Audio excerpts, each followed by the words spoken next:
Leading causes of death in America, what are they? What's number one? We all know what number one is. Heart disease is number one. What's number two? Cancer is number two. What's number three? Accidents, strokes. Would you be surprised if I told you medical malpractice is number three?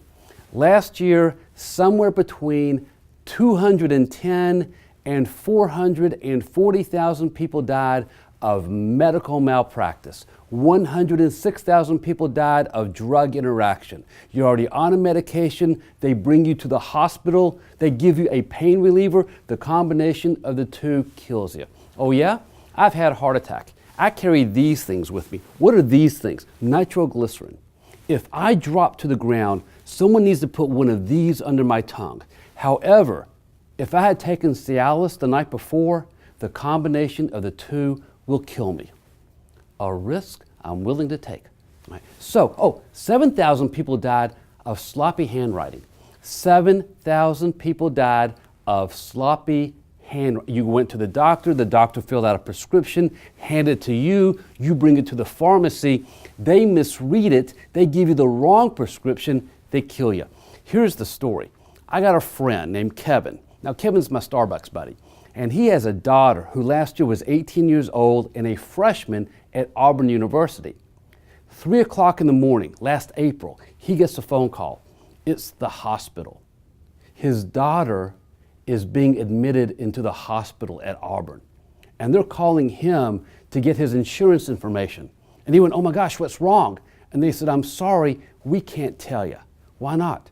HIPAA laws, privacy laws. She's 18. She's the age of majority. He said, may I speak to my daughter? And they went, I'm sorry, she's incapacitated at the time. He finds himself driving 5.5 hours to Auburn, 3 o'clock in the morning, to determine that his daughter was having an emergency appendectomy. Everything was okay. But imagine that car ride. Oh, just out of curiosity. Do you have any children that are over 18 years old? Off at school, you help them with their pillows, their blankets. What about their powers of attorney, their medical directives? Your job is to help your clients. Your job is to help them get their house in order. And you can do so by one of these products that we created. Now, see, you can get the powers of attorney, but then you have to tell the 18-year-old to keep up with this. God forbid you go to the hospital, you have to keep up with this information. So we created this ICE key. And ICE, of course, stands for in case of emergency. First responders, doctors, nurses, ambulance drivers are all trained to look for anything with the ICE logo. It's called head to toe. So we put this on a thumb drive in the shape of a key, and it goes on their keychains. And it's 5 pages of pre-programmed PDF forms.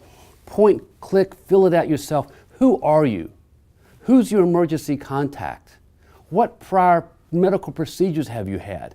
What prescription drugs are you taking? What's your blood type, for goodness gracious? Who are you? Now, a couple of things about this key. It is not password protected. You can choose to do so if you want, but we recommend that you don't. And the reason why is if you're out, you're in a comatose, you're in a car accident, you don't need the first responder going, sir, ma'am, mother's maiden name, right? Help me out here. Number 2 is HIPAA compliant. Why? Because you're not retaining any information. It's going on the key and they're retaining all of it. So all of this is HIPAA compliant. We'll even put your logo on it if you want us to as well. So if you're interested in this, give us a call, reach out to us, and let us show you how you can use this to help your clients get their house in order.